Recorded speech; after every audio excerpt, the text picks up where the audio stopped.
Secret friends, unite!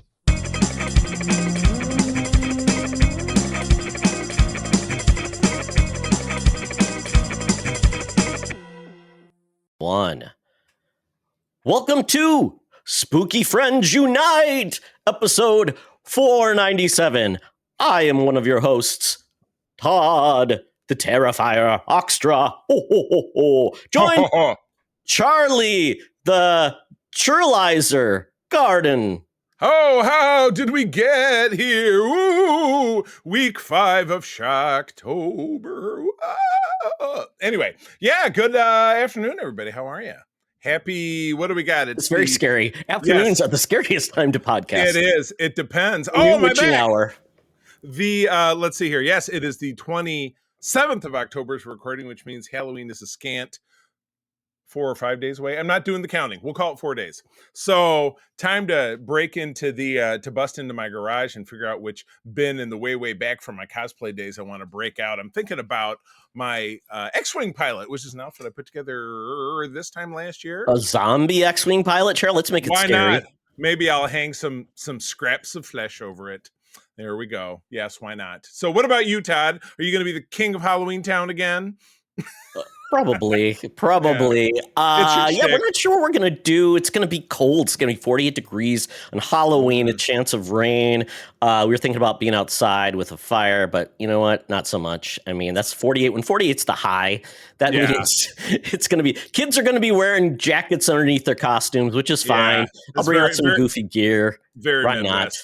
You know, we're fortunate with the the porch on the front of my house, and we have a little table by the step side that we can be out there, and it's too cold, we can sneak inside with the front door open, sitting on the couch. You can see when kids actually walk up, so then you get up. So we have the ultimate lazy Halloween setup. It's not bad. It is bad when kids walk up on my porch and then try to jump off in the other direction where there's no steps into the dark. I'm like, I'm cool not having that lawsuit. Thanks a lot. So you got to watch them like a hawk. It's a future like Indian burial ground. You just have a child cemetery on your property, Charlie. What could be better? Sure, why not? Sounds good to me, especially in the front yard. That'll really ramp the property I value. think I'm gonna break out like the ring cam, but I'm gonna use like spooky voices and things in it to say, "Get away! You'll get cavities. Do your homework." That will scare kids right there. Brush your teeth. Won't scare them straight. Oh my goodness. Well, anyway, we've got a great show today.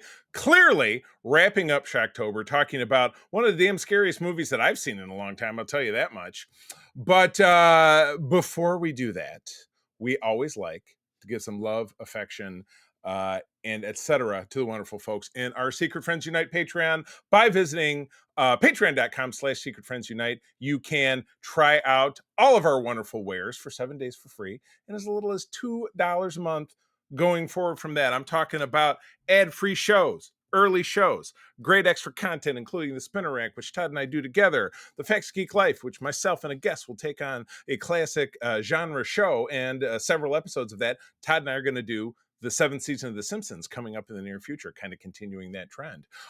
So yeah, we would love to have you on board and check us out.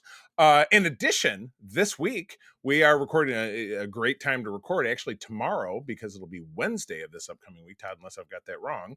If you're listening to this on Tuesday when it comes out, we are having our monthly Patreon online hangout party. It's Mark, Todd, and myself. We jump on with whomever else is in the Patreon sphere that wants to tune in. Todd's got some fun games and questions. We kind of go round robin and have a good time. That's going to be at 8 p.m. Central, upcoming this Wednesday. And you can only take place if you are a Patreon, even if you are a trial Patreon member. So again, patreon.com/Secret Friends Unite. Don't miss out. Just like all these fine folks, which hopefully some of them will be tuning in. My buddy Derek Trevelyan, the figure dude, right here in West Michigan. Francie, my wife's hairdresser, who will be very excited that April and I are publishing the latest episode of our Bad Movies podcast tonight. And I'm not going to tell you what movie it is. You have to tune in. April picked it this time. Xbox expansion Is it scary? It's scary bad, and it's scary somewhat intentionally, because it is horror related somewhat. So Luke Lord, the Xbox expansion pass, and my uncle Tim Horan, great guy. John Sedorf, the Phoenix Sisters Entertainment, Kelly and Cradley, Brennan Myers, Corey in HD, and our pal Matthew Keel. And lastly but not leastly, without whom there would be not, the awesome Nias family, Sean, Stella, and Henry there in the Twin Cities are our top supporters. We are grateful for each and every one of you. One more time, with all this fun stuff coming up, there's only one place to track it down: patreon.com/Secret Friends Unite. We'd love to have you on board for the 7 days. And again, $2 a month. That's a fraction of a Starbucks. I went to Starbucks recently because usually April will order for her app, but I was having coffee with one of my clients. $6 to get a small PSL. $6. Look at that. Cut that, slice that right down the middle, and you're a member of SFU. $6 for small. Wow. Grand Rapids I know. prices, Charlie. Those are white people prices. Todd, you can't just call them white people. Can you? I'm talking to you about you, Charlie. Oh, yes, I expect it to be the same for everyone, but you never know. Oh, anyway, let's take a step back in the Wayback Machine to the year 1991. Now, this would have been an issue of this particular comic that I received here at this very house by this time, I think we were polybagged. We had the polybag with the white, hey, time to resubscribe, write down your information, and give me, what was a comic subscription then? $12, $15 to get a year of a comic. Pretty soon, what a bargain. Yeah, pretty soon it'll be $15 an issue. You stayed a nickel an issue. Yes. So Charlie, This week we got Captain America 397. This came out December 3rd, 1991. And at this point, I'm looking at this cover and I thought this looked kind of spooky for a Cap comic that doesn't include Capwolf. And it basically says, as if Cap doesn't have his hands full already, Scourge looks. We got lurks. He doesn't look, he lurks. he is looking and lurking are about the same thing. You gotta look at something to lurk. We got Scourge in the background, I think. Then we've got Jack-o'-lantern, which I love. I love that design. So fun. Makes no sense that he actually flies. One of the figures I have on my shelf right over here to my left, and he is on the little board, and I have it tilted to one side. That's how he keeps from falling over. I do not know who the other character is. Kind of got me, even though I definitely have read this issue because I was. It's Flying Mammal Man. There you go, and with his own bats, because Jack-o'-lantern didn't have bats. Jack-o'-lantern was pretty much a knockoff of the Hobgoblin, my favorite Spider-Man villain of all time. And he debuted in Spider-Man. He did, yeah, in ASM. I'm pinned for the issue, but yeah, he was. The character's name was Jason Macendale. He was a former mercenary and soldier of fortune, and eventually became demonized, much like the Hobgoblin himself. Nice. Got infected by a demon, probably during Inferno or the wrap up from there. So, but yeah, this was great. This would have been the return of Scourge. The original Scourge died right around Cap 320.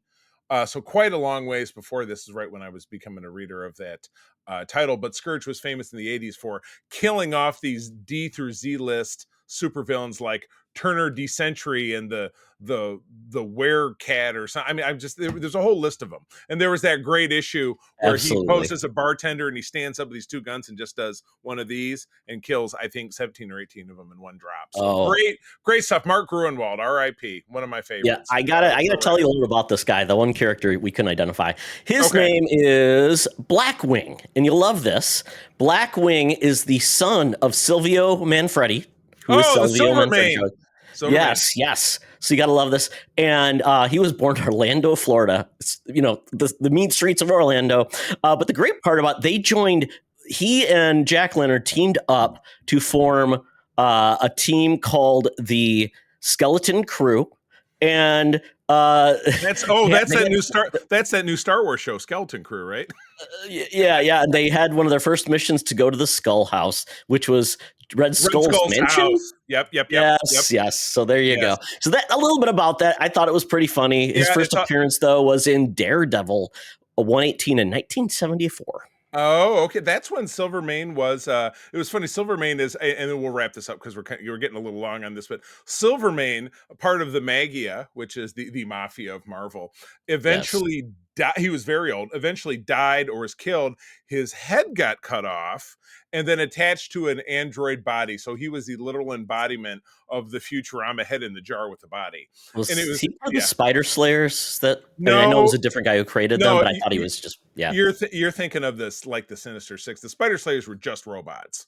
Yeah. No cyborgs. Okay. But in the Spider-Man cartoon from the 90s, Smythe was the family name, was father and a son. Yes. One of them Yep. eventually did become a robot, but I do not believe they kind of followed that into the comics as well. So Can't wait until we find all about that in the next Spider-Man film, which we'll talk about very shortly. We certainly will. Absolutely correct. And we will be getting that information as I'm looking at it from someone else who likes to dwell down in sewers, lurking around, looking and lurking. That would be our senior news correspondent, Madam Webb, at 124, almost 125 years young. My goodness. She is out in LA these days at the corner of Hollywood and Vine, waiting to give us all the latest news and scoops with our News with Madam Webb. Let's get cranking. Now it's time for Madam Webb's rumors and news. Take it away, boys. Thank you, Madam Webb. Madam Webb, I heard after that beef about Ariana Grande and Elvira, basically that was a fun beef. It brought up the fact that you previously had a beef with Elvira. You said you proclaimed the name of Mistress of the Dark, but unfortunately, Madam Webb, you didn't trademark it. So now you filed for Grandma of the Dark, horror host. And unfortunately, you're going to need some work if you're going to compete with Elvira, because she's got some certain moons that definitely keep her on the forefront of horror maidens. 2 moons? Two moons circling? That's the moons. Oh my gosh. Well, kicking things off, this was the big news, and this was coming probably out of New York Comic Con. I don't believe we got that information last weekend. Everybody I talked to who was at New York Comic Con is like, I can't believe that was last weekend, because it was there was so much going. Yeah. There was so much going on. But we do have a release date for Spider-Man 4, as yet otherwise untitled. It'll be blank from home something, I'm sure, to keep the trend going. Homeless. What? Homeless from home? Homeless Spider-Man. He has homeless. A home. He had a crappy apartment, just like Spider-Man did, just like Peter Parker did in the 1970s. The Chelsea Street apartment. I love it. There was an issue of Web of Spider-Man, which was one of the 80s titles, that it was an annual, and it had like little like pictorials, like here's one page. And then they had Peter Parker's apartment, which was it was a 4-room, 1-bedroom apartment. It was absolutely perfect. I'm sure if it wasn't rent controlled, there would be 9 people living in that. I was going to say that it'd be $5,000 a month.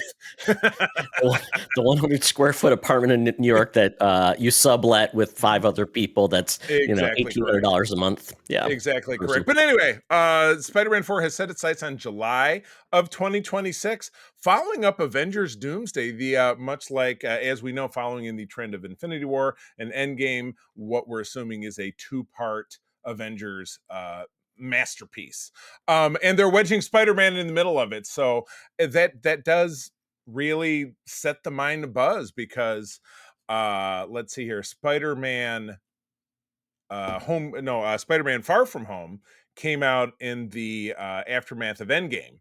But as far as what came between Infinity War and Endgame, I'm trying to figure out what was kind of consequential. I've had Ant-Man. Infinity War.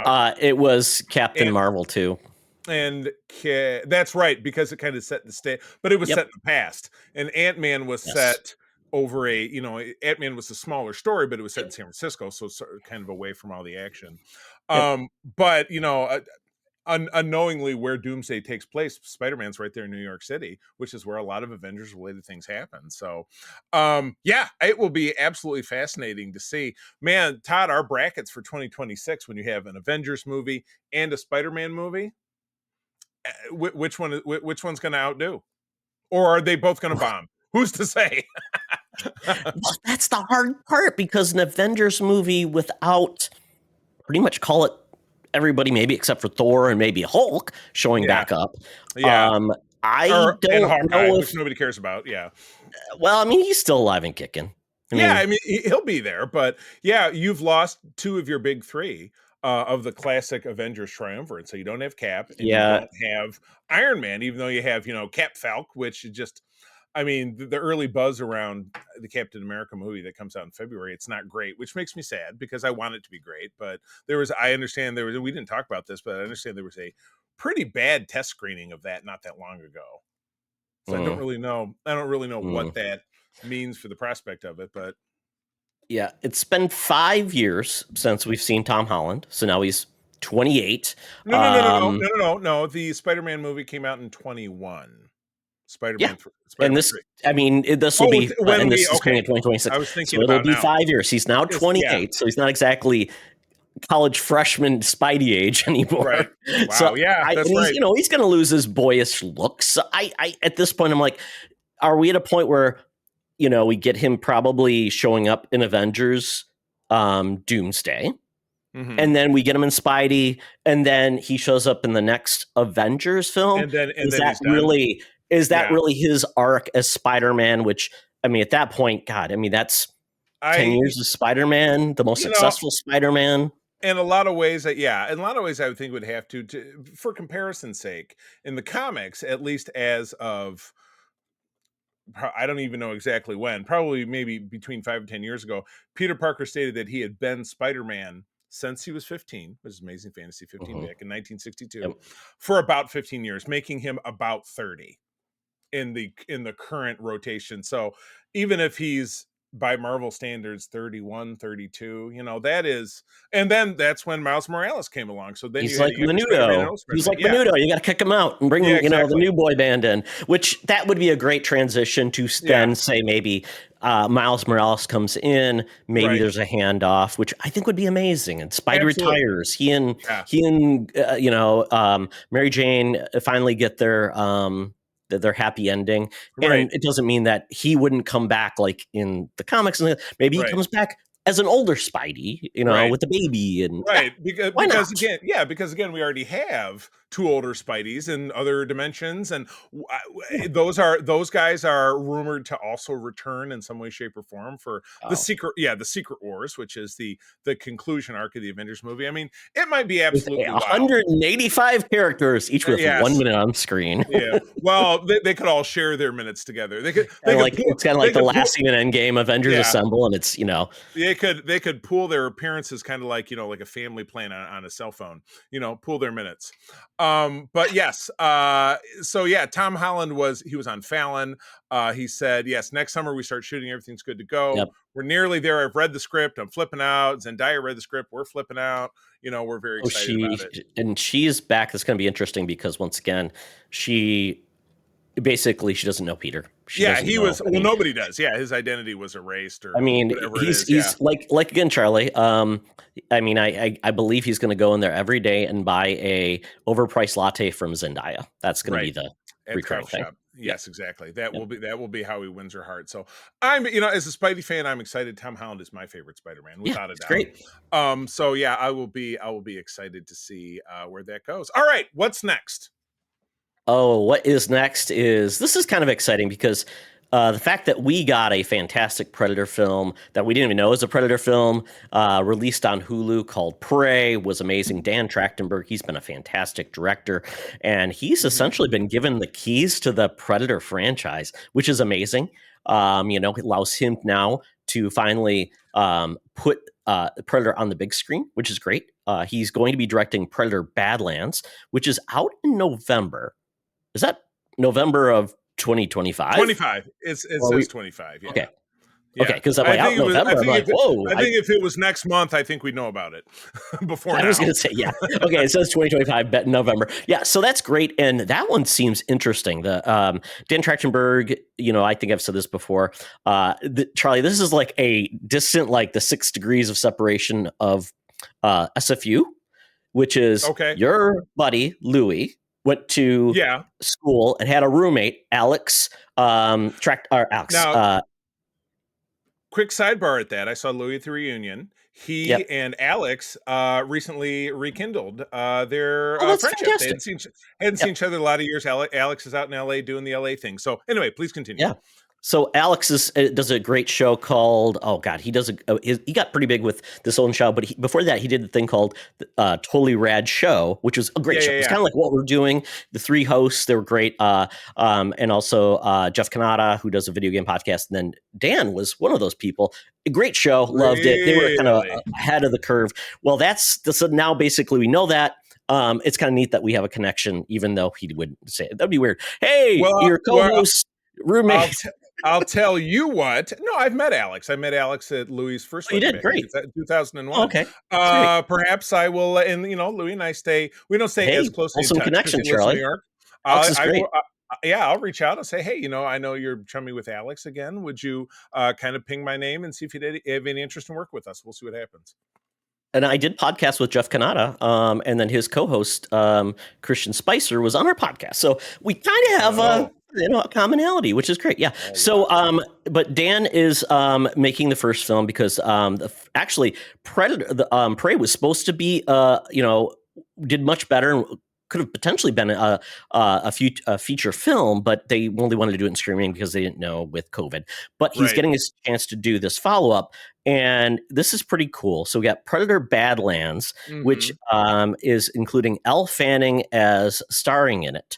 And it's going to be taking place in a different time frame. But he said it doesn't close the door on his first movie and that heroine either. So eventually you could see this. Yeah, and that was filming in New Zealand. It's going to be about kind of like the Old West, which is kind of cool. Predator, Old West. Love it. Better. Yep. And then we're getting a second film, which is cool because Pregnant Bird's involved in this. It's basically an animated anthology of different takes on predators throughout time as well, which is pretty cool. Cowboys versus aliens, we're going to get that, but imagine like aliens versus samurai, aliens versus, the Zulu nation of warriors, maybe, different areas where you could think they, maybe versus the Russians. It'd be kind of fun to do that, brought into like World War II or different things. Yeah, Predator could work really well in a lot of different things. So this is great. I'm glad this series is finally back on firm ground because there's been so many attempts and, I've not seen, I think, was it Predator Horror was one of the films. Predator, what was that? What was that one you said? It was like there was a 2014 Predator film called Predators, maybe. Predators, yeah, with the S. I feel like I've seen them all, and you're right. They had a real low spot. I enjoyed the first AVP film, which was 2004. Okay.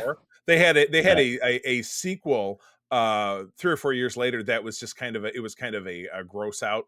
It was lowish budget, but it was kind of a gross out, unmissable. And so and then they had the Predators, or there was one where it was on an alien planet, and I think the star Shane Black directed it. Wasn't there Shane Black directed one? Was that the one that made it kind of brought it back too? And Shane Black was, of course, one of the actors in the first Predator. He was Billy, the guy with the big glasses. Not Billy, the guy with the big glasses. They had Eric Foreman was that actor. Topher Grace was one of the actors, and I'm trying to blank on the other guy who was the main. Oh, here we go. Predators, then The Predator, then Prey were the last 3 films. Yeah. Right. So it was a dip until we got to Prey, which of course was on Hulu. Yeah. Was that 2 years ago, I think, or maybe last year? It was terrific. Yeah. Prey was 2022. Yeah. So 2 years ago. Absolutely terrific. So Predator has been this great time traveling entity ever since the end of Predator 2, when Danny Glover, departing the Predator ship, gets tossed a musket pistol, and that says George Washington 1782 or something. So then that this predator hunt thing has been going on Earth for centuries. So it's fascinating. So I love to see how they could get deeper into it. And Aliens back on firm ground with Romulus. So quite honestly, at this point, we could definitely see. I mean, Disney owns these guys now, so kind of crazy, and they're all over the comics too because Disney owns Marvel. Yeah. So there you go, conglomeration. Well, we had some very sad news just Friday of the passing of Jerry Taylor in the Star Trek world. She was a great contributor, coming on board to Star Trek Next Generation in 1990 as a writer, and then kind of overtaking as a showrunner in the last season of that show. And at that time transitioned over to co-creating Star Trek Voyager. Not Todd's favorite Star Trek, but it's something that is very well regarded by... Loved by many fans. Yeah, huge piece of the community, and has seen a big return in recent years with Star Trek Prodigy, which is kind of its sequel series. The character of Seven of Nine being on Star Trek Picard. And a lot of the background details about Jerry Taylor went into creating the character of Catherine Janeway from the same hometown in Indiana.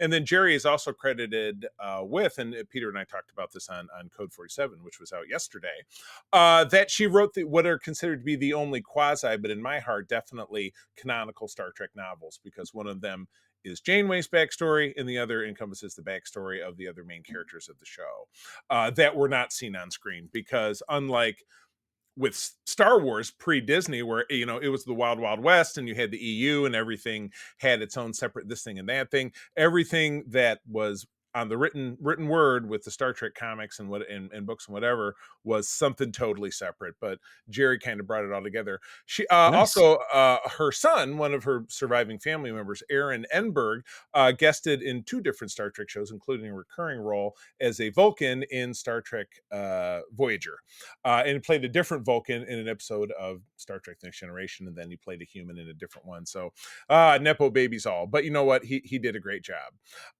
But yeah, that's a huge loss. She was 86 years old, and the outpouring from the Trek community has been enormous. As far as people born the same year my father was born, 38. Wow. So yeah, it's a lifelong lived, and she has a legacy that has so many people are fans of Janeway, 7-9, all those characters. I hope she did not create Neelix or Cass. Yes, let's hope that when it came to that, it came from Rick Berman, who everybody hates anyway. Yes, but, I assume, yes. Yeah, but Michael Piller, who is also the co-creator of both this show and Star Trek Deep Space Nine, also passed away in the late 1990s. So they're up talking about Star Trek in heaven, which I think is absolutely fantastic. So R.I.P. Jerry Taylor, and our thoughts go out to her family. So thank you for all that you did. All right. Speaking of Star Trek, oh, Todd, I can't keep talking.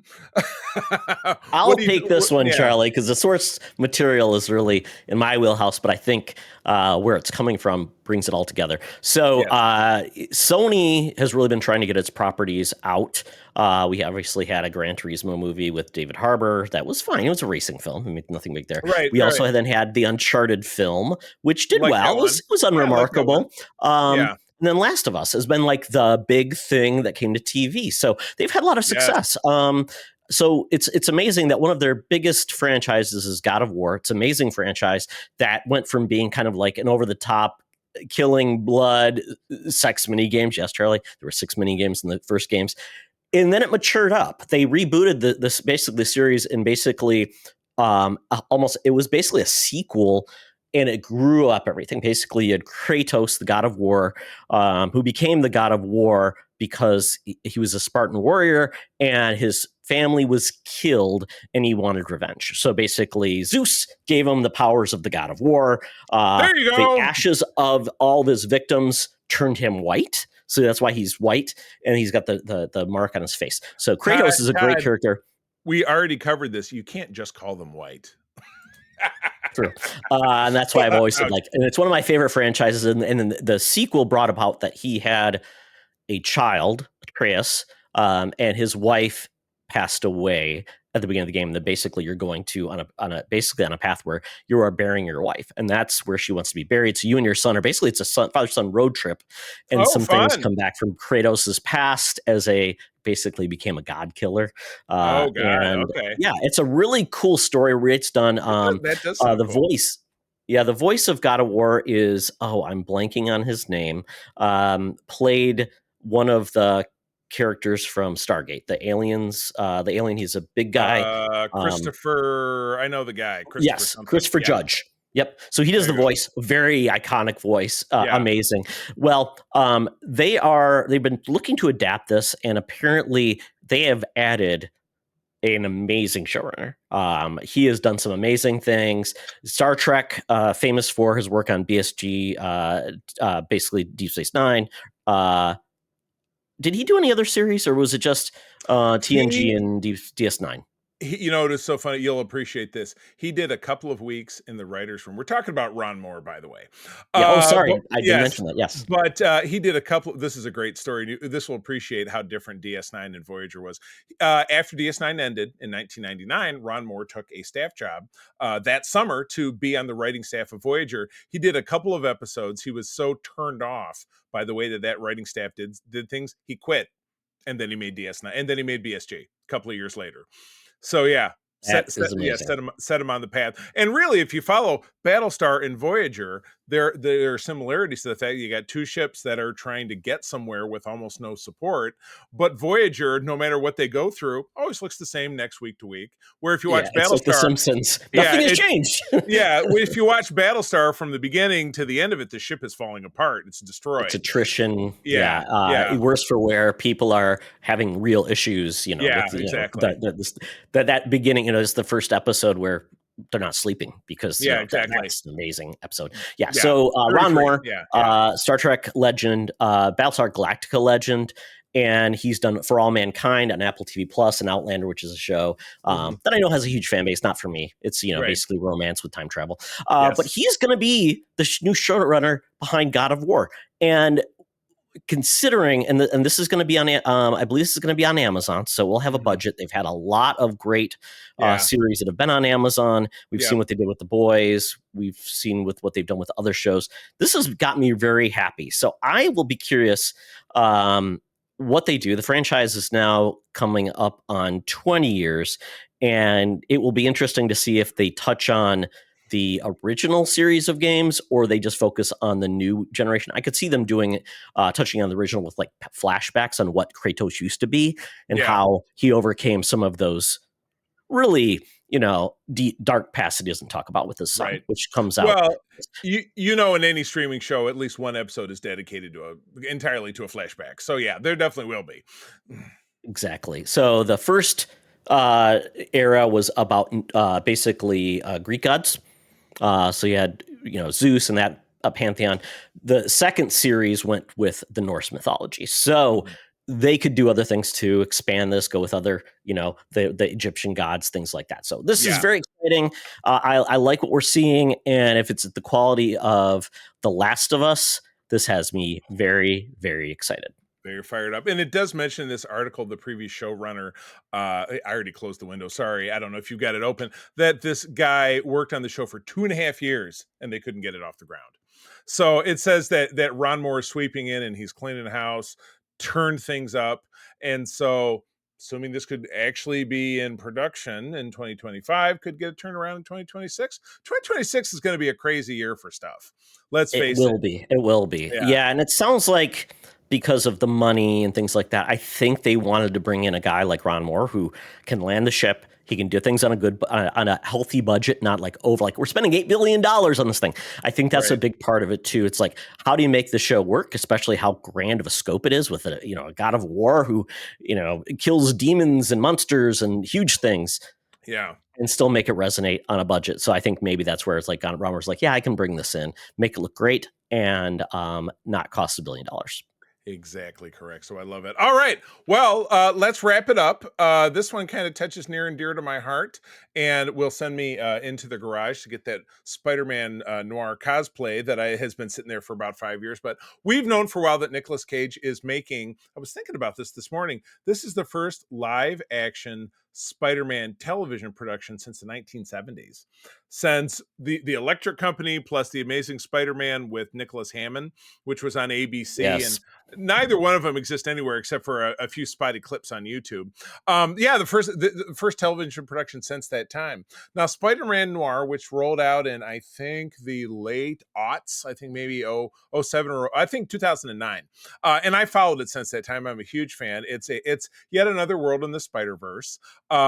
Where Peter Parker is a hard-boiled newspaper reporter in the 1930s in New York City in the Depression era. The character was immortalized in the animated Spider-Man Spider-Verse films in the last decade by none other than Mr. Nicolas Cage. And now he's taken it to the next step. Now he's going to be Peter Parker, obviously a much older Peter Parker, because how old is Nicolas Cage? He's got to be 60. 85 years old. That's Todd's favorite fake number, 85. Yes, so it is. it's the go-to, just like mine is 47. But yes, Cage is, it's funny, some photos were published, thanks to TMZ, of the fully dudded up Spider Noir. And Cage is obviously not wearing the suit in the pictures, which makes sense because he's standing on top of He's a car. 60. Yeah, he's 60. Called it. Yeah, because the first big thing he was ever in, and it wasn't even big, it was a background, was Fast Times at Ridgemont High, and that was 1982, I think. So anyway, yeah. He's not a younger guy. But this is an Amazon Prime show, I believe, in production. Yeah, everything's coming up Amazon. I guess. Yeah, I'm looking for a little bit more details on here on when we might see it. I'm feeling like it could be 2025 if it's this deep in. I'm continuing to scrolling. Spider-Man. Yeah, no date, no premiere date. And yeah, it is called Spider Noir, not Spider-Man Noir. Just to clarify, Spider Noir is like Spider Gwen. Yeah, Mr. Noir, which is hilarious. Spider Noir. The Spider Gwen character has a secret identity, so no one calls her Spider Gwen. It's an inside joke for us. Just call me Spider Todd. You'll never guess who I am. You better believe it. Yep. It's set in. Yeah, I'll give you a little bit about the show. It's set in 1930s New York City. The show will feature Nicolas Cage, obviously, and Lamorne Morris, who will star as Robbie Robertson, a journalist who fans will recognize as the Spider-Man comic book character, and Brendan Gleeson, who's been amazing, Oscar winner, I believe. Is he JJ? He is. Yeah, no, he's playing a character called mob boss called the Philosopher. So don't know anything about him. And then some of the other actors in this, Lee Jun Lee, Abraham Popula. Look at anybody else in this. Oh, Lucas Haas. Wow, that's a deep cut. Yeah. And other than that, we do have a ton of executive producers behind this. So great. Too many. I hope this is good.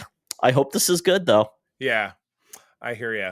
We shall see. Yeah, I'm looking forward to it. But yeah, no production date. But if they're making it now, fingers crossed for this time next year. 2025 fall. Yeah. There we go. Makes sense. I look forward to it. To give me a chance to let my Spider-Man freak flag fly. All right. Well, that is it for the news. Todd, I've got my Fuber app out, my Feeble Uber app. We've got to order that gnarly cab that we take every single time down to Scugville, Nasty Town. The Geek Easy awaits. The cab pulls up, belching smoke out the top, indescribably disgusting smell on the inside. But the AM radio is on, and it's playing this song. Hey, Secret Friends Unite, let me tell you about Zencastr. We use them for our show, and now they're supporting us. Zencastr is now the all-in-one solution making podcasting easy. It's the ultimate web-based podcasting solution. Provides high-quality audio and video podcast production and hosting. With a full suite of professional tools, podcasters can seamlessly record, produce, and publish studio-quality content, all from one dashboard. Being a creator has never been easier. And we chose Zencastr because of the ease of use, high quality output, and it makes it super easy for our guests to come on. We had multiple solutions we tried before, and Zencastr has just been the best fit for us. Why Zencastr? It's now super easy to record a podcast with Zencastr. Log in using your browser and start recording a high-quality podcast right away. Record studio-quality sounds and up to 4K video with your guests. Feel a sense of zen knowing Zencastr's multi-layered backups ensure you always have your recordings in the highest quality, even if the connection is unstable. Have you ever worried what you sound like? Zencastr's post-production process makes you sound buttery smooth. It automatically removes those ums and ahs in your recording. It removes those awkward pauses in conversation too. Set the right podcast loudness and levels while reducing background noise with a click of a button. So if you're interested in making an easy, high-quality podcast just with the click of a browser button, go to zencastr.com/pricing and use my code SFU1. You'll get 30% off your first month of any Zencastr paid plan. I want you to have the same easy experiences I do for all my podcasting and content needs. It's time to share your story. Now back to the show. Talk nerdy to me. Talk nerdy to me. We're sitting in the Geek Easy, cover bands playing, drinks are poured, and we are ready to get our nerd on. So I watched an episode of a new comedy on Max. It's called The Franchise. This show is really going to be good. I can just feel it. It's like what you get a feel for a show. The Franchise is it's set in the UK, and the premise is they're making a superhero film based on this franchise. It's all made up. This is based on Marvel, but basically this is all about the insanity of making a big superhero franchise film. A lot of the cast is a lot of unknowns. You won't know. Although I think one of the actors played the female Nazi on The Boys. Trying to remember her name. Ava something or other. Yeah, I think I thought that was who was in the TV show. It's got a lot of actors, when you see them, you're like, oh, okay, I know who that person is. But it's great because it's about it's got Daniel Bruhl as like a German director who's brought in to direct this thing. Oh, boy. You've got like the producers, you've got the assistants, you've got the meddling creator who basically created all the series and the toy line. And so he's meddling. Then you got a producer and you got Hollywood, and it's all behind the scenes. And the characters are very coming off each other, and it's very funny. The actors are great, playing like the actors within it. You see the background of them making it. So it's essentially it's like 30 Rock, but with a superhero film. So just a superhero film. So just imagine that. It is really good. I don't know how many episodes are on Max. It just started. Episode 1 is fantastic. It's about 40 minutes long. Very good. I give it a high rating of funny. And when you see what the characters are like and what they're building, it's good. Check out the Franchise. And the good news is Todd has watched the first episode and told you because he won't watch the rest. I'm just kidding. Todd, it's a lie. I will watch more. Tell me how many episodes? I don't know yet. It just come out? Oh, okay. It just came out. It's like on the new on Max list, so you'll see it right there if you go to the app. So you won't be able to miss it, and that's what it's all about. All right. And then, Charlie, we both saw Venom: The Last Dance. It's and we're teasing it. We're going to tease it. It's kind of a teaser. We'll talk about it. But I will say this about Venom: The Last Dance. This is the third film in the franchise. It picks up right after that scene, the scene of the end of Venom where he's like gets sucked through the wormhole, and it is essentially bringing in the character of Null as the bad guy. And kind of bringing him in. It's really a road trip for Venom and Eddie as we find out more about this. It's got Juno Temple with. All I would say is she made a decision on how to act. It was an interesting decision. And then other than that, if you like the Venom films, you'll like this. If you don't like the Venom films, I don't know why you would see this. That's all I'll say. But Todd, I went to go see it, but we'll talk about that next week. You didn't have to. You could have. I could have just taken the bullet for Charlie. Oh well, yeah, that's what I did. Did you end up going to see the Joker? Because I won't see that. I have not. I'll see it when it's on Max. Yeah, I see what I mean. And who knows? I might as well. All right. Well, let me grab the baton here. So I had no idea that this show was going to be. Oh, and we didn't watch the second episode. I put in there episodes 1 and 2, but it was only episode 1 because we got distracted watching something else. But there was a show about a year ago called Spec Ops Lioness on Paramount Plus. It is a Taylor Sheridan joint. I know how much Todd loves Taylor Sheridan. The good news is Yellowstone is coming back, and it is ending. It comes back next month, and then you'll never have to hear about it again because I don't believe the other spinoff, which was left with 1923 with Harrison Ford, was left on a cliffhanger. I've heard nothing about it coming back. I've heard lots of rumors, Charlie, that certain actors are going to come in, fill voids, and there's going to be the Yellowstone franchise will never die. Like The Walking Dead. Well, speaking of never dying, the show popped up. It stars Zoe Saldana as the lead. She's an FBI field specialist, crazy badass, and she is tapped with a mission to rescue a United States congresswoman who is kidnapped in Texas by a Mexican cartel, snuck back over the border. And so Zoe has to hook up with a group comprised of some of the regulars of the series, but someone who I think is a new character played by Taylor Sheridan. He loves to be in his own stuff. Yeah, Taylor Sheridan it's funny. How did he get the role? I created guess. the show just so I could be on TV. He did. He's a very grizzled looking dude. He very much looks like a kind of a Texas rancher with the leathery skin and the big muscles and all that. Something that I found out about him when Yellowstone first came out, and I was kind of checking out his works. He got one of his very early roles was in an episode of Star Trek Enterprise where he played some random alien with, weird insets. And I don't even know if he had a speaking role, but he was one of 3 aliens that took over the ship, and they wanted to make a sacrifice for some weird religion they belonged to. So was it all about a ranch? It like was a space ranch. What's funny, that was in the 3rd season of Enterprise, and there was a space ranch episode of that, but it wasn't the same one. Yeehaw. But anyway, spacers. Very exciting episode. A lot of run and gun rescuing, and then getting chased by the Federales and having to drive a vehicle into the Rio Grande. It's very exciting.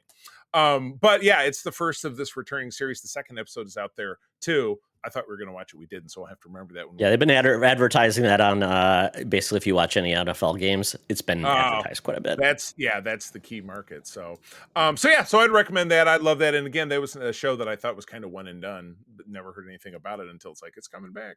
Now, Todd, you and I talked about Carved over on Hulu. Yes. Have you watched it? Well, I was thinking about it because I like a good kind of goofy, spooky, hammy type of Halloween film. But you said don't watch it. I love that you said good because it's not good. I love that you said hammy because it's hammy. Pumpkin. What do they call pumpkin and ham? Hammy pumpkin pie. And goofy. They don't call ham and pumpkin anything. No, there's an end of the episode. No. Ham and pumpkin. I know. Ham and pumpkin goes together. Now I sound like a certain political candidate who you're not sure is from planet Earth. Sorry. You gonna start dancing for a half hour? Okay, I'm gonna stop that right now. Gift that. Yeah, Todd, I can tell you unequivocally there is nothing charming about this. It's disgusting. The violence is completely unnecessary. You don't care about any of the characters. They try real hard to shoehorn in some, I feel bad for this character, or I feel bad for this character. It's god awful. Sorry. Doesn't mean you shouldn't watch it, because this is one dude's take. And if you have Hulu and you've got a few days left of spooky season, you want to get in something new, it's an option. I still haven't watched the Apartment 7A with I know there's too much. Yeah. Too much. There is too much, but yeah, because there's too much, it doesn't mean you have to try to watch everything. This was terrible. So is it like tongue in cheek, goofy, like trying to be funny? No, I just think it's trying to be brutally violent. We're talking about beheadings, stabbings, decapitation. I already said decapitation, but limbs being chopped off.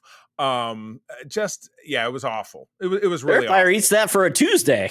Yeah, exactly. Yeah, you know what? If you really want to go more in that direction, go see Terrifier. It's as the Terrific Lady, our host in week 1 of Shocktober told us, that's where it's at. But yeah, I think, and again, for no reason, it's also set in the past. It's set in the 1993. It's another.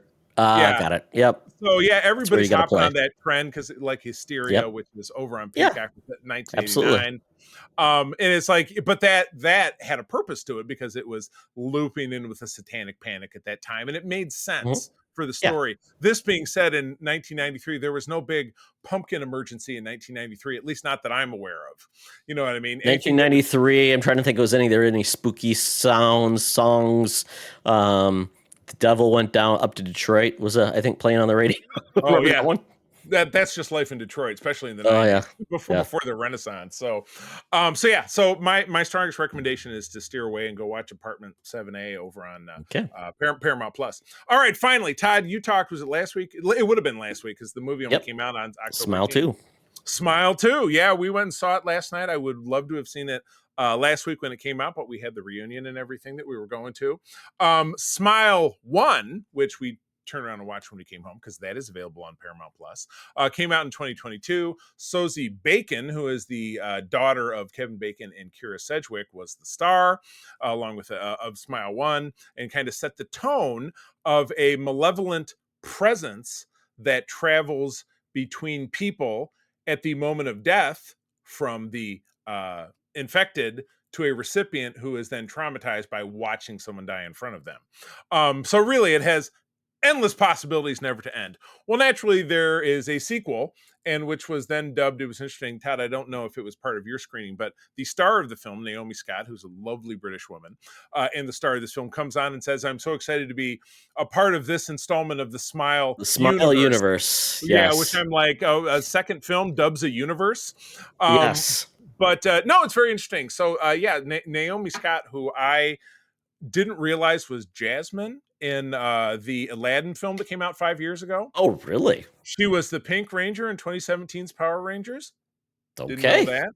And we watched half of the first episode, and I got bored and turned it off, of Terra Nova, which was a Fox show back in 2011. Oh. She was the precocious teenage daughter.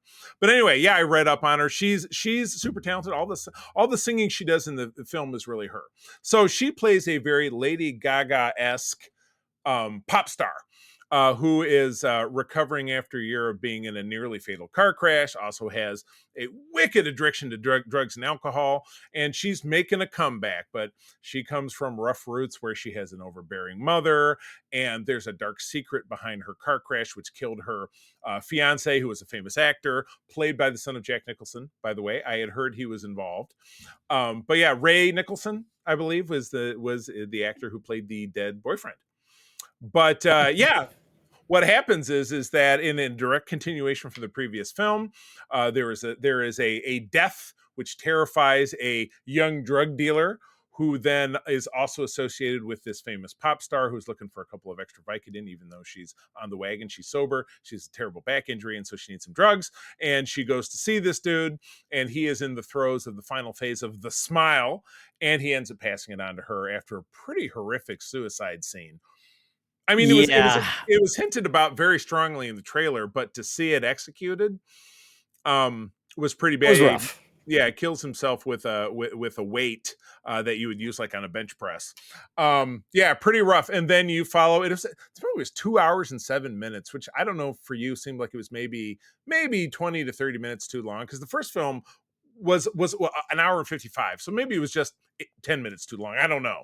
Do you feel like do you think the time was well used as she goes think so. nuts? Yeah, I think it prolonged. It's like, when is this going to end? And it did feel like, and that I think it put you in their shoes of like, wow, Okay. It's prolonging that horrific experience. And there was a couple of moments in this film like, oh no, oh no, oh no, what? Right.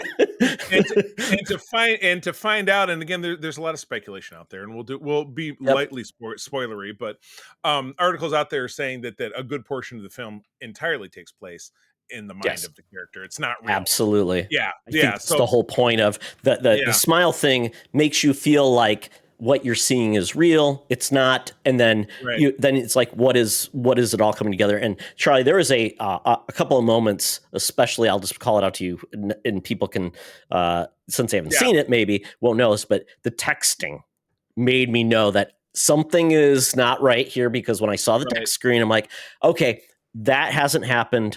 So maybe I'm like, yep, I think we're in this. And like, I don't know if everybody else picked that up or not, but I'm like, yep. Something's going on. There was the one connection where she had somebody involved, and then later on that same character reaches out and says, we haven't talked in a year. What are you talking about?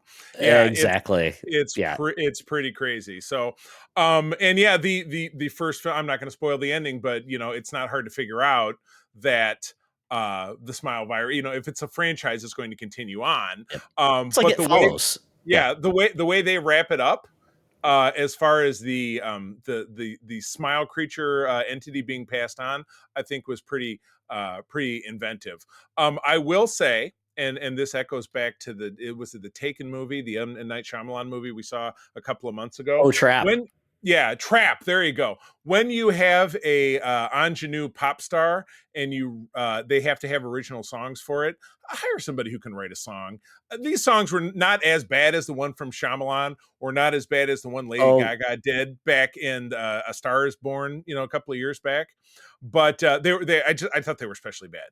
I thought they were just what they were supposed to be, Charlie. I mean, a lot of it is just throwaway pop, and that's to me, I'm not, Charlie. We are about 30 years past that demographic, so our opinion on it. Yes. No, I think are we? so. I think so. You think Yeah.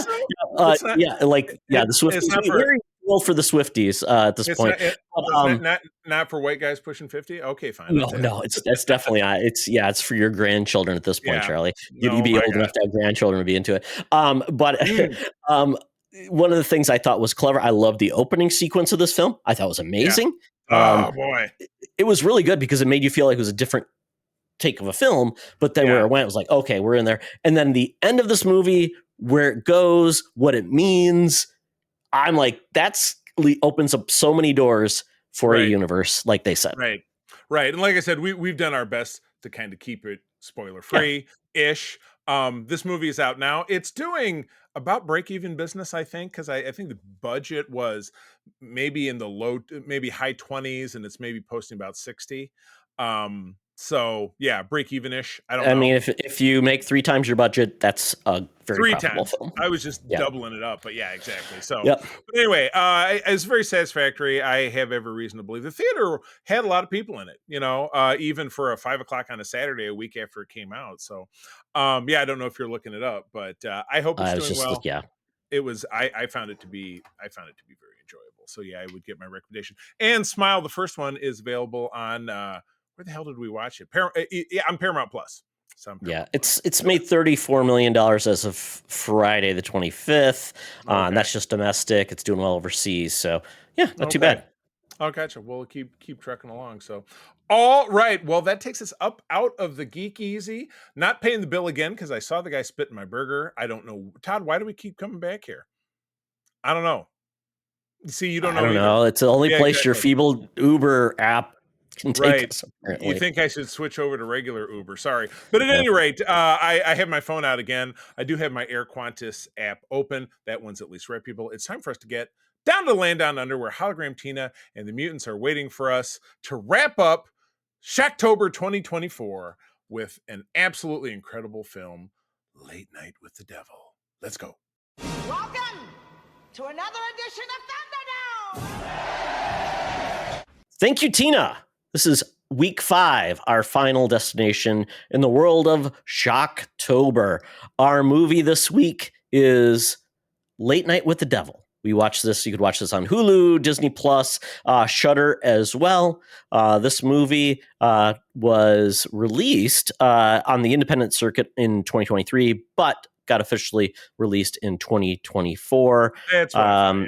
Yep. Its box office about $15 million, and it's done very well considering it's an indie movie on an indie budget. Not a lot of major actors you'd know except for the lead.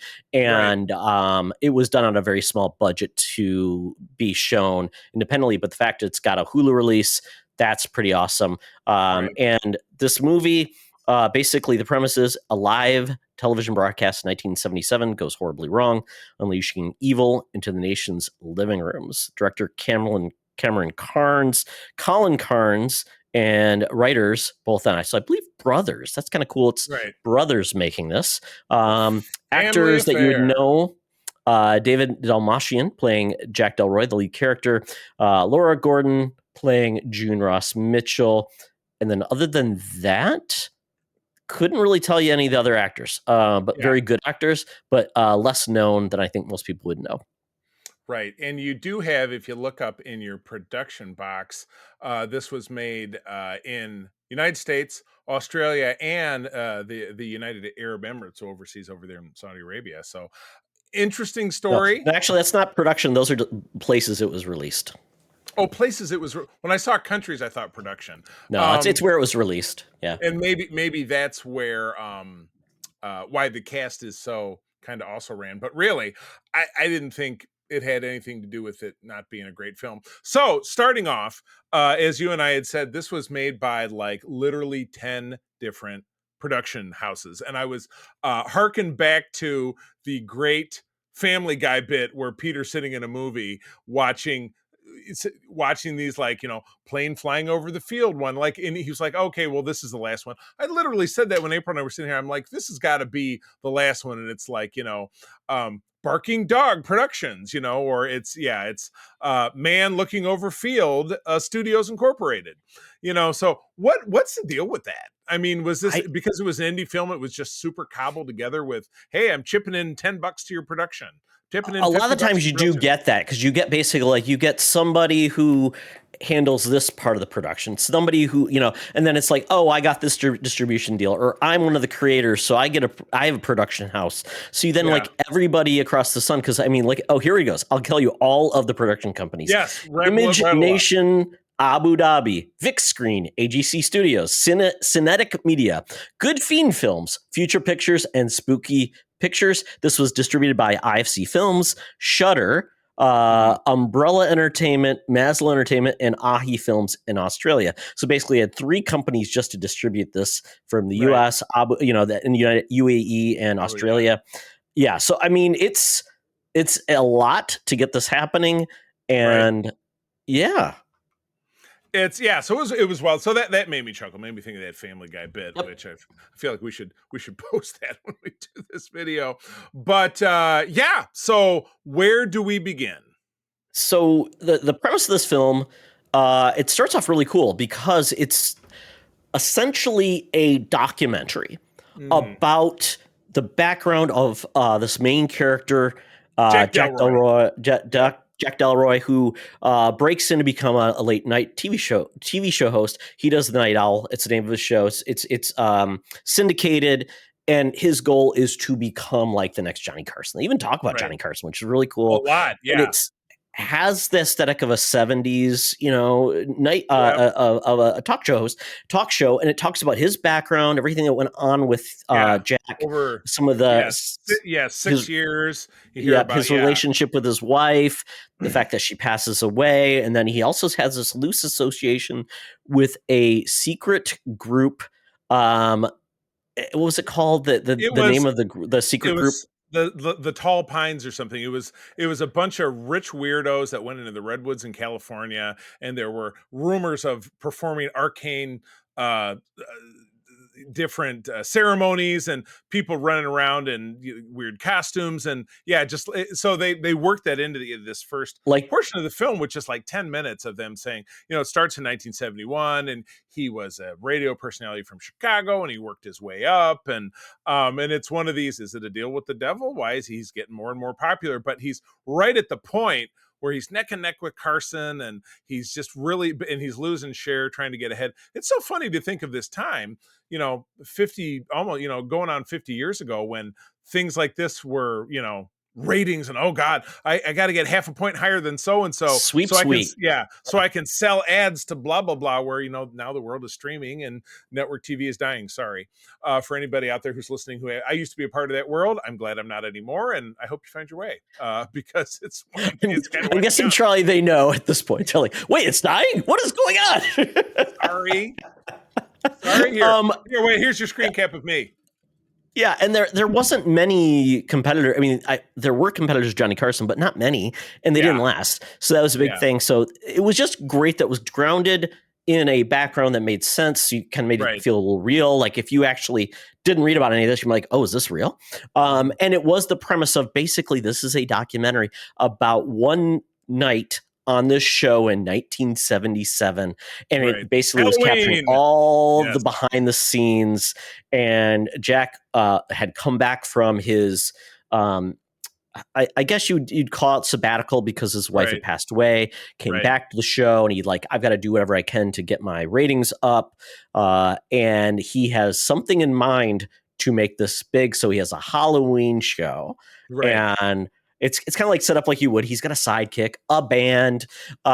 He's plays with the audience, and David Dalmatian is amazing in this. I mean, he is so polished, so smooth.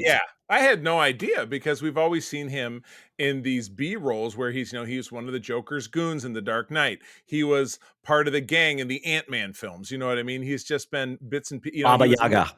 Baba Yaga. He was in the Suicide Squad. He was Polka Dot Guy or Man in the second Suicide Squad.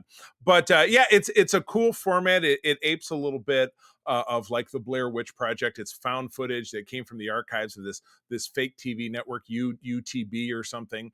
And so the colorized portions of what you see are what aired on TV that night, and what's black and white is what happened when, you know, they would go to commercial break, and, you know, Jack Delroy would go backstage, and he has a scumbag manager who's chewing his ear off about this thing and that thing. Yeah.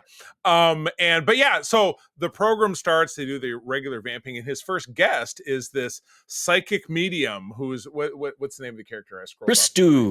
Christu, who's like, you know, he approaches a mother and an adult daughter in the audience, and talks through this, you know. Yeah. Well, the first one, he goes and gets somebody, he's trying to get the name, and it becomes like a joke. Like the guy from the audience, it's like, oh, what's your name? And like, I'm hearing this, and I'm like, talk to him. And basically then you see Christo kind of getting pissed off because the guy is basically riffing with Jack and going back and forth. So I'm like, oh, is this going to go badly? What's going on? And so then, he tries it again, like, oh, the spirits are back. And to your point, he talks to a mother and a daughter, and that leads to more of a relevant kind of conversation about his powers and abilities. Right. Exactly. So yeah, so he's, you know, telling this about, hey, your deceased son and this and that, and the woman's crying. Now, I'm trying to remember. Meanwhile, the person who's also come out onto the stage has been your sycophant, you know, big jerk, Mythbuster guy. Carmichael Haig. He is basically, he's like, he reminds me of like the Amazing Randy. Remember that guy? He would be on all the talk shows. Basically, he would try to debunk all of like the psychics and all those people. Yeah. Right. Exactly. Correct. So, Christu comes back and sits down, and Carm is kind of chewing his ass and giving a hard time. And Christu is continuing to cough, and he looks very dismayed, and he collapses, and then they cut to commercial break, and he has to be rushed away. He does more than collapse, Charlie. He spouts black ooze on Carmichael's jacket out into the crowd, right? And like, holy crap! And then it's live TV. Yeah, Carmichael Haig is on there. Basically, he's going to say, like, I will pay $100,000. Got a check if you prove to me that this is real. And then Christu's like, I'm not going to entertain you and your money. And that's when he has his breakdown. Right. They then take him to get medical assistance. Right. So so he's out of the picture. And again, this is where we're cutting back and forth between the broadcast and the behind the scenes stuff. So they come back from commercial break. Carm is still sitting there. The main attraction is going to come up. Todd, what's going on?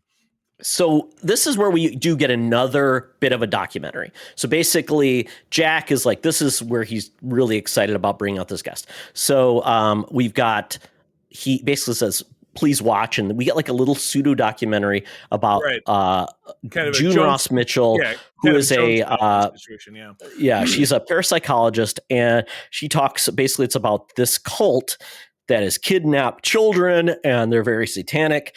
And she ended up rescuing one of the survivors, and it was from this. I'm trying to remember what the name of the cult was. It was Amarak or something like that. Okay, here it is. So basically, June introduces Lily, who is this girl who was the sole survivor of mass suicide by a satanic church, and its leader Xandor Diabo, who worshipped Abraxas. So that's kind of like the premise of this. Right. So they bring out Lily, who the whole goal of this is Jack wants to do essentially a live exorcism kind of connection with seance, really, just get her to speak from beyond the grave. Yeah, with Lily, who has this creature called Mr. Wriggles inside her, as she said. Rob Riggle. Yeah, Rob Riggle.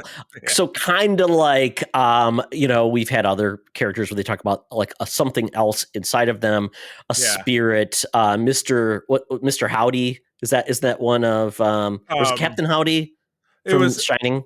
I thought it was Captain Jack, or he was like, it was inside my mouth. I thought it was Captain Howdy was the name of the character. Could be. Well, and then I was also thinking about like from the Exorcist. She had a little friend who was, Captain something or other.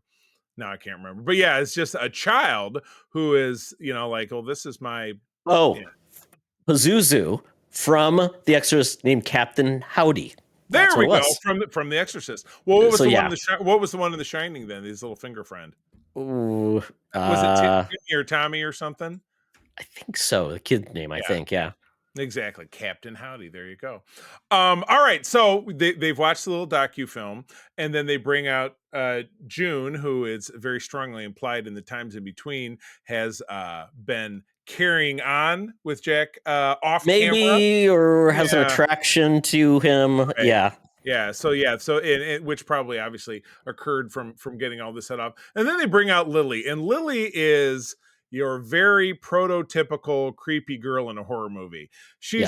Her eyes are all over the place. She doesn't know where to look. She's wearing like a romper. She kind of comes back, and the way she speaks, it's very. And she talks off-putting. to Jack. She's like, "Hello, Jack." Boop, boop, boop. She like just does not sound like a human being. Yes, you know. And that's gonna be kind of pivotal as we move through this here. So they sit down for the first portion of it, and then Carmichael is still he's to the stage right, left. He is to Dalmatian's left, and he's just sitting here like this, making if you can see me on YouTube, just starts poking holes in this young girl as she's talking, and you can tell the young girl is just even at her level of detachment, she's getting irritated with this guy because he's a jackass. She even calls him out, like, "Why are you so mean?" And it's interesting because we do get the show's done like a real show where you get the segments where Jack will pull them away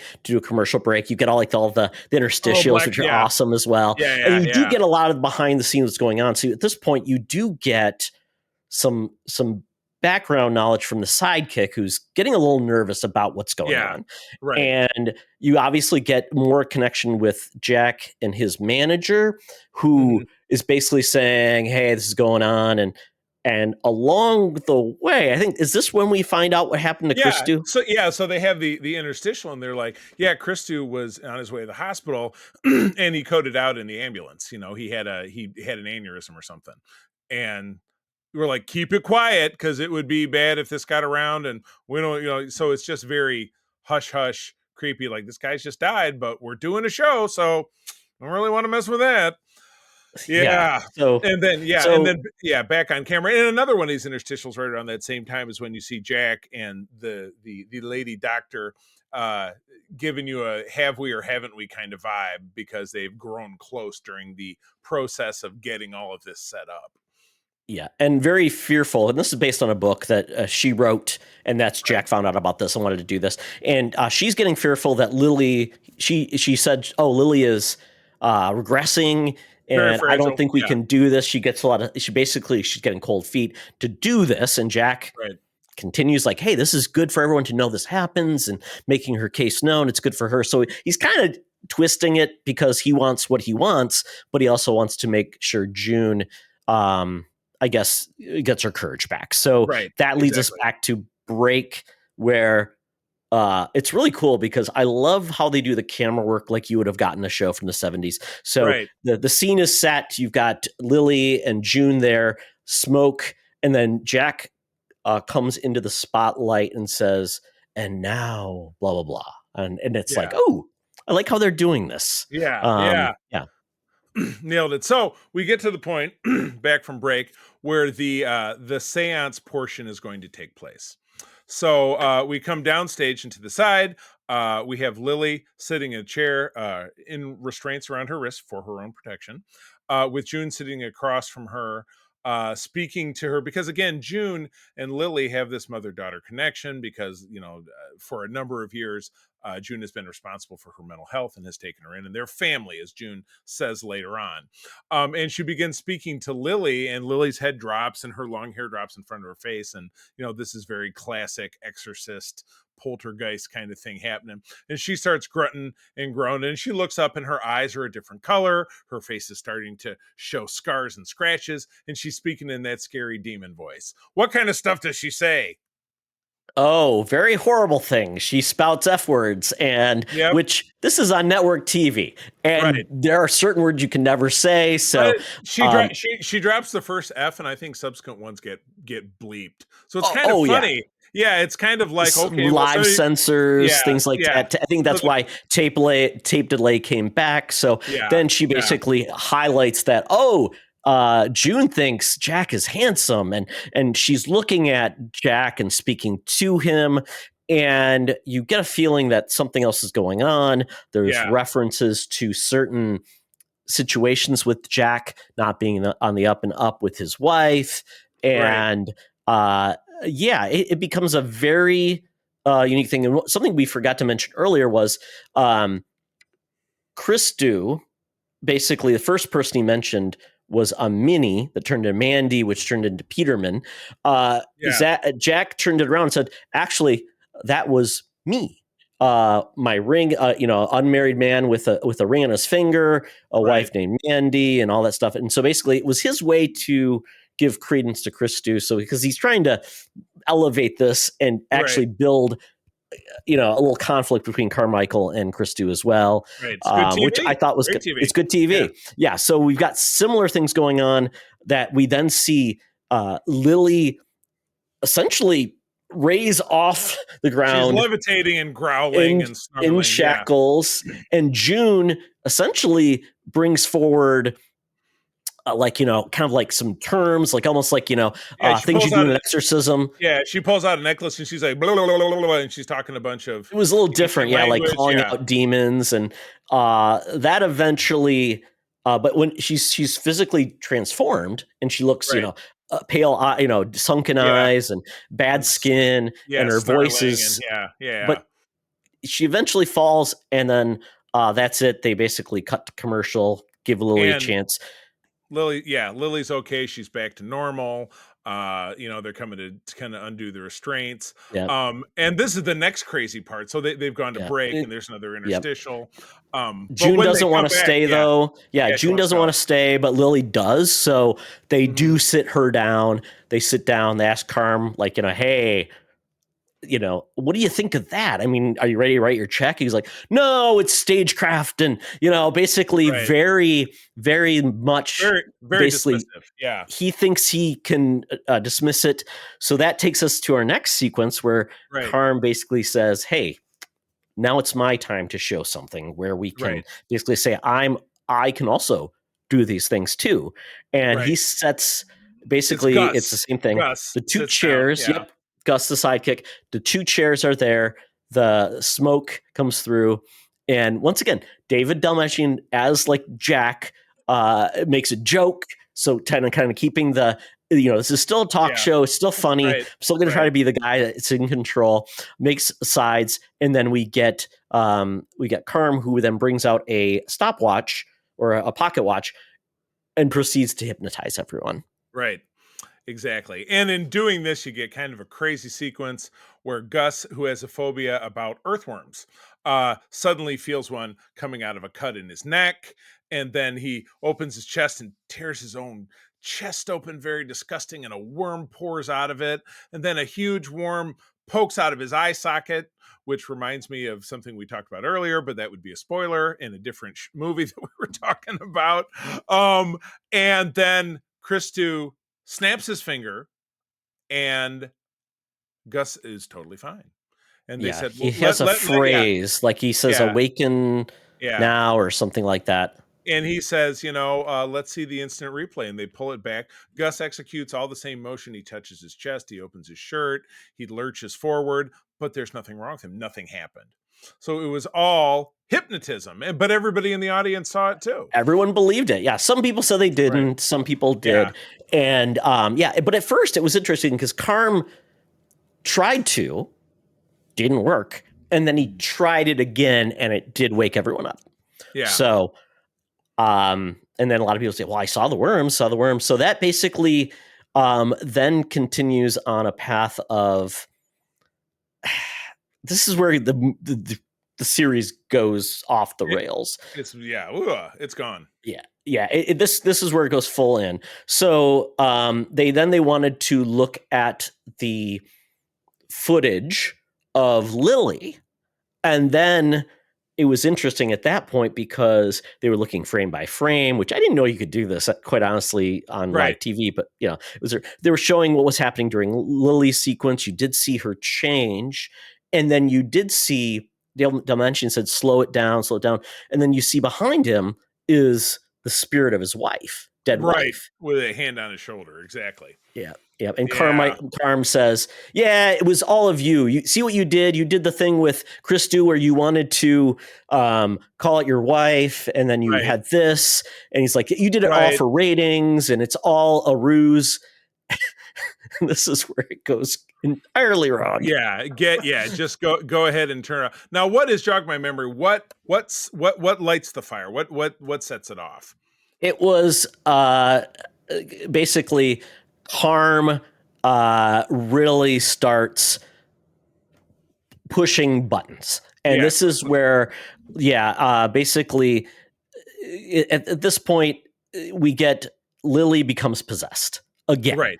So, and unfortunately, Gus has walked over in the commercial break and taken a chair to the left of Carm. So we have Gus, Carm, Dalmatian, Lily, and then the doctor on the far side. Yep. So then this is the moment where it gets crazy. Lily stands up. She's sparkling with like electricity. And there's electricity running along the rafters in the studio. Everything is lighting up. It's nuts. Absolutely. And then her head just opens up. It is so weird. Well, her eye sockets are. It looks like the freeze frame of the video they were looking at. So her head is opened up. There's electricity spouting out, and her head becomes like a square with almost her head split open, almost like horns. Like her head. Yeah, it's completely nuts. And then. And again, the premise of the film is that this was airing. Nobody turned it off. It takes a while. They do eventually turn it off. But during the time, if I can describe this to you, the first thing happens is that Gus, remember he's to the far left, pulls out his Christ to the cross and says, "The power of Christ compels you." And Lily nods at him, and his head snaps 90 degrees. He's dead. Falls down flat. Carm stands up, clearly terrified, pulls that check out of his jacket and offers it. It bursts into flames, and then he bursts into flames. Well, he decides, like, I'm going to be on Team Satan. Please, Satan, please accept me into your cult. And he just emoliates just very slowly. Now, the saddest part is because, Gus was sad because he was a good guy. Carm, not so much. Yeah. But Lily, the doctor who was to Lily's right, also has her necklace out, which worked earlier because that's how she talked Lily out of the fugue earlier.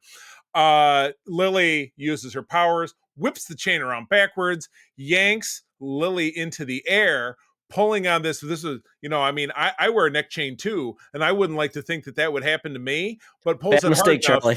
Yeah, I guess, but pulls it hard enough to, I don't know that it decapitates her. I can't remember, but it slit her throat, definitely. And so she's bleeding out while levitating. And Dalmatian has run for the open stage door. Well, he gets swung across got hit, thrown across stage, and then he's watching it. I'm like, get the hell out of there. And he finally does leave. And he thinks he leaves. Then we jump into his mind. So this is clearly not, or maybe it's happening in his mind, but obviously what's being broadcast, Satan is controlling your TV, because you see him go through a sequence where he's having memories of the weird California pine tree cult that he was a part of, and a guy in a big owl mask, and Diabo's there. So we do find out that, because you do get this feeling like there's a connection between Jack and Lily that has not been brought forward, and then you do find out basically he's involved in this cult. Right. Kind of like, this is how he got success. And now it's come full circle where they want something of him. And maybe this is the devil was due, and he had to bring Lily forth to be in front of TV. Exactly. So he's having this sequence. He's then by his wife's bedside, or her deathbed. And she is, and who knows if this is what really happened, but she pleads with him to euthanize her. So he has a giant knife, slides it into her chest to take her out of her misery. And then we cut back to real time where the big blade has actually slid into Lily's chest. He has killed her on live television.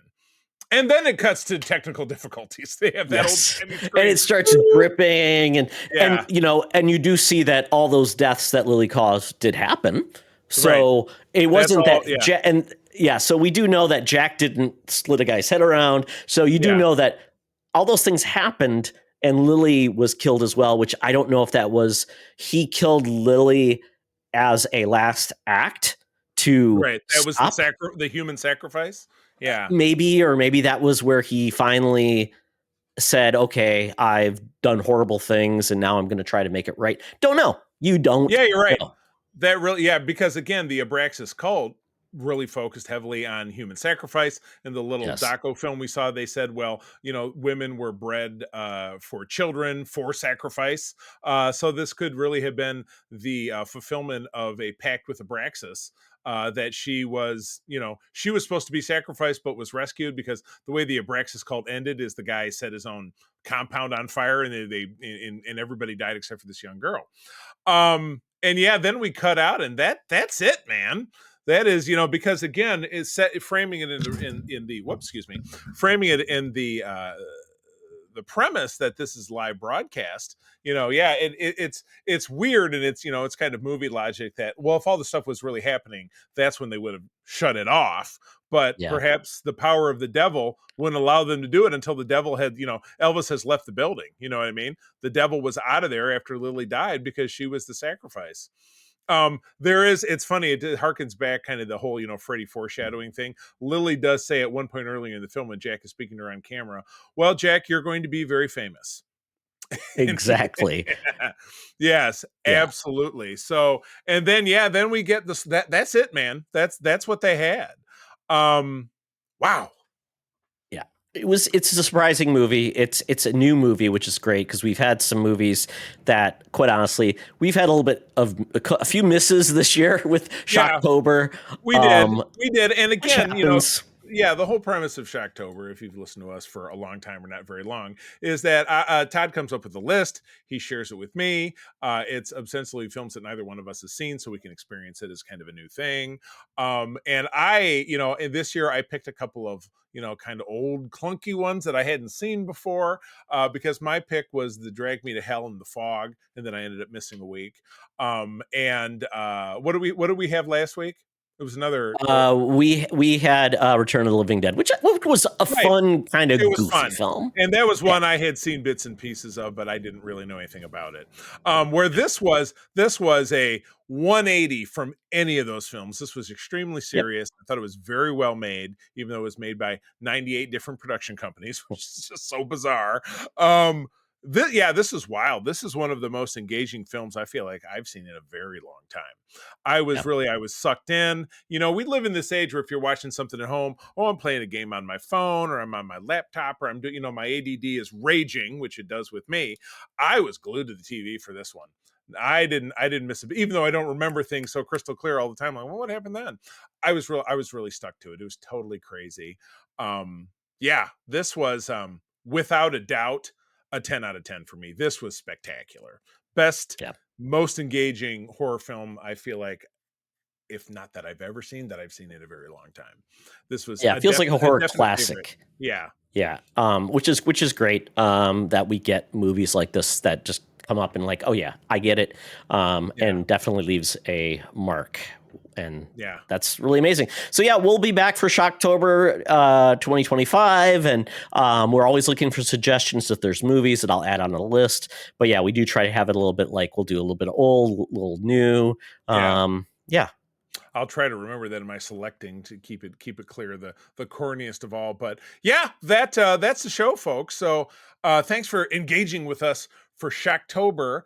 And boy, episode 497, we're coming up on the big 500, and as far as what that's going to look like, we got to figure that out. But I'm excited. We're now 10 plus years doing this show, which is totally insane. It's as long as I've done about anything. Besides being married to my beloved April, this is as long as I've ever been. We haven't divorced. We haven't killed each other. It's still happening. Yeah, exactly. Totally crazy. So stay tuned. But yeah, that's the show. Thank you, everybody, for joining us. Todd, where do people find you out there? They follow me on the threads at Teoxtra, at Secret Friends Unite, also the same on Instagram. You can DM me there if you want to reach out to me or you want to reach out to the show. If you want to be a guest, if you have a topic, do it there, or also on our Discord as well. Yes, absolutely. All those same things. I am on Threads and Instagram as well, at the C3, TheCeeThree, where I'm having a good time sharing cat pictures and just generally loving on life. And yeah, the Discords is kind of where things are at, not only for Secret Friends Unite, but also for a Trek chatting group I have called the United Trekkers of Michigan, which is not limited to Michigan. But if you like talking about Star Trek, we'd love to have you there. All right, with that, one more time, thanks for joining in. And I'm going to tell you that sharing is caring, and to keep on trucking. Be the hero, not the villain. In a truck. Running with the devil.